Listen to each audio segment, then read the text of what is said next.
భోగి, సంక్రాంతి, కనుమ అని 3 పండగలు వస్తాయి. నిజానికి పండగ అంటే దాని అర్థం ఏదో పిండి వంటలు చేసుకు తినడం తప్పని కాదు, కొత్త బట్టలు కట్టుకోవడం తప్పని అసలు కాదు. కానీ దాని యొక్క యథార్థమైన విశేషాన్ని తెలుసుకుంటే అబ్బా, ఇంత పవిత్ర హృదయంతో వీటిని పెట్టారా అనిపిస్తుంది. భోగి అన్న మాటకు అర్థం ఏమిటంటే భోగం అనుభవించేటటువంటి రోజు అని. ఈ ఋతువులో సాధారణంగా ఏమవుతుందంటే పౌష్యలక్ష్మి అంటారు ఈ పుష్యమాసంలో.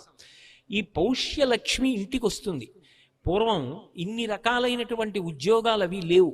ఎక్కువ మంది వ్యవసాయం మీద ఆధారపడేవారు.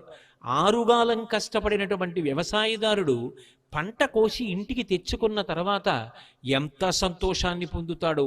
ఆ గాదెల నిండా ధాన్యాన్ని చూసుకుని పరమ సంతోషపడితే ఆ ధాన్యం సమస్త ప్రాణికోటి తిని కడుపు నిండితే చక్కగా వృద్ధి